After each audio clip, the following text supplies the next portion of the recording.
Hello, everyone. Welcome back. Last week we spoke on self-esteem, and we said self-esteem is the confidence and your ability to face life challenges. We also said it's the estimation of who you think you really are. We also said it's self-acceptance, accepting yourself for who you are.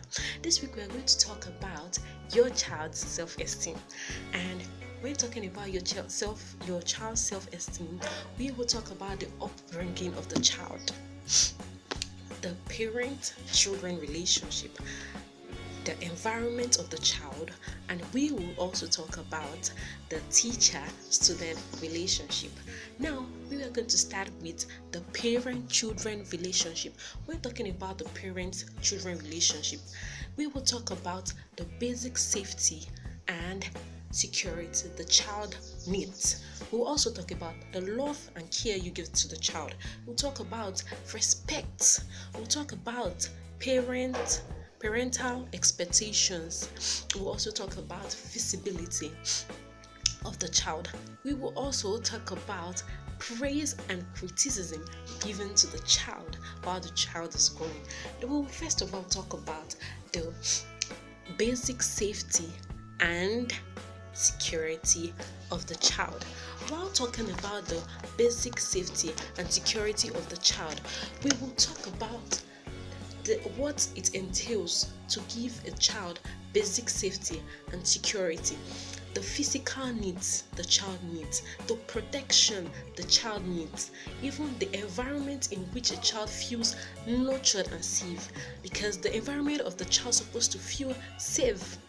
And the child is meant to feel loved and cared about, not feeling unsafe around the environment and all. The state whereby a mind can later learn to trust itself. Do you understand? That's what the child needs.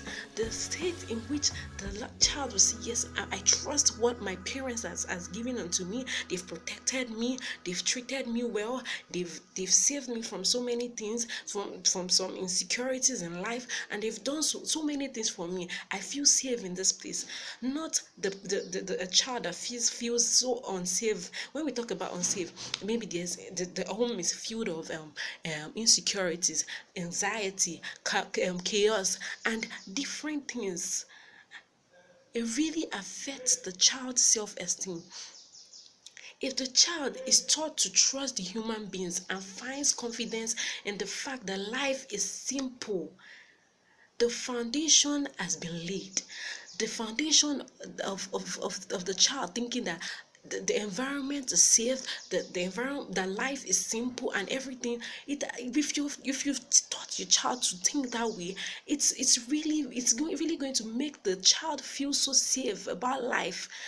Do you understand? And it will affect the child's self-esteem. But if the home is filled with chaos and anxiety, and make the child feel so unwanted and all of that, the insecurity and the safety of the child has been affected in a very serious way, and it will affect the child's self-esteem as the child grows, especially a child that was around maybe and an emotional mother, a mother that is always emotional. Maybe the father will always shout at the mother, or the parents are always having argument.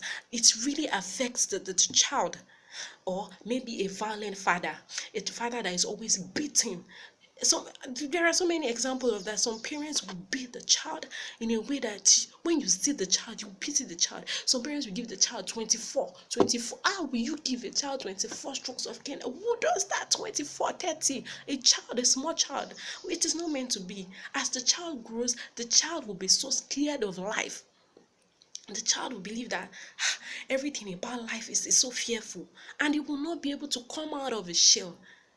And that's why parents need to be careful. It was written that the greater is child's terror, and the earlier it is experienced, the harder the task of building a child's self-esteem, a child's healthy self-esteem.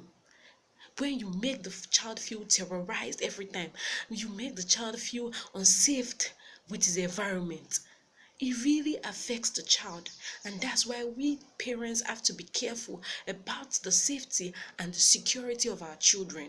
We need to make them feel safe around us. We need to make them feel secured around us.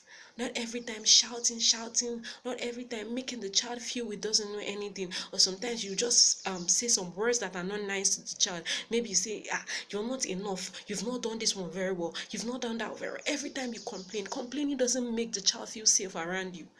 But you make the child feel safe by telling the child that you can, even if the child has failed so many times or has done so many things so many times, you allow the child to feel safe around you, and you allow the child to feel, yes, I can lean on this, on my parents, I can rely on my parents, and they feel safe around you.